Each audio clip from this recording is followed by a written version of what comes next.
স্থানীয় সরকার নির্বাচন হলে তো হাঙ্গামা হবে। যদি সত্যিকার অর্থে আপনার এই আওয়ামী লীগকে প্রতিরোধ করতে চান, তাদেরকে প্রতিরোধ করতে গেলে, তাদের প্রার্থীকে প্রতিরোধ করতে গেলে তো আপনার বিভিন্ন জায়গায় খুনাখুনি হয়ে যাবে, রক্তপাত হয়ে যাবে। তাইলে আপনি কিভাবে সেই নির্বাচন চান? তাইলে অবশ্যই আপনাদের মধ্যে ষড়যন্ত্র আছে এবং আপনারা বিলম্ব করতে চান।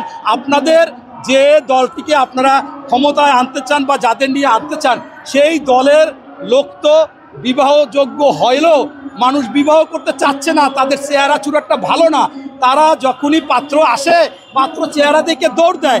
এখন সেইটা যদি আপনি তাকে বিবাহ দিতে চান, সোনো পাউডার দিয়া টিয়া গৈসা মাইজা টাইজা পরিষ্কার করিয়া যেদিন বিয়ে দিবেন অন্যদের সেই দিন বিয়ে করতে হবে, এইটা রাজনীতিতে চলে না। মূলটা কথা হচ্ছে যে আপনার বাংলাদেশে অনেক জনপ্রিয় দল আছে, তারা ইনশাল্লাহ নির্বাচন হবে, সেই নির্বাচনে জয়লাভ করে সরকার গঠন করবে। কোনোভাবে আমরা এই স্থানীয় সরকার নির্বাচন বাংলাদেশে হতে পারে না, হবে না, এবং বিএনপি হতে দেবে না ইনশাল্লাহ। আমি আসলে জামাত নিয়ে কি মন্তব্য করব ভাই? এখন ফেসবুকে এত জামাত অ্যাক্টিভ।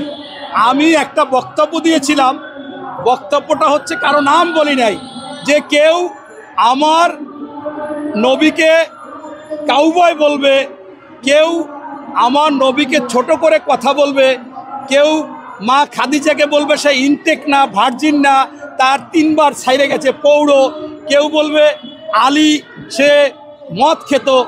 এই ধরনের কথা যারা বলবে তাদেরকে নিয়ে আমাদের চিন্তা করা উচিত। আমি এই বক্তব্যটা কে যেন ছাড়ছে দেয়, 13,000 আমার বিরুদ্ধে ফেসবুকে এই করছে। আমি তো কারো নাম বলি নাই ভাই।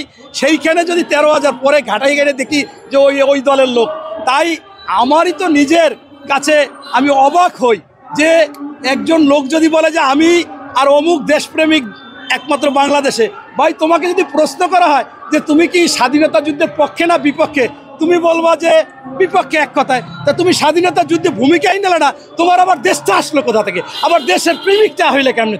তুমি তো দেশের বিরোধী ছিলা, তুমি তো এটা বলতে পারো না। আবার তুমি টুপ করে বললা যে আমি আওয়ামী লীগের সবাইকে ক্ষমা করে দিব, তুমি ভোট নেওয়ার জন্য, ক্ষমতায় আসার জন্য টুপ করে ক্ষমা করে দেবা। এইটা তারই একজন দলের লোক, তিনি বললেন যে আপনার কি সন্তান মারা গেছে, আপনি কিভাবে ক্ষমা করবেন? যদি আপনি ক্ষমা করেন শহীদের সাথে বেইমানি করা হবে। আবার ভারতকে 2-3 বার অফার দিচ্ছে যে আপনারা আমার শত্রু না, আপনাদের সাথে সমঝোতা করে।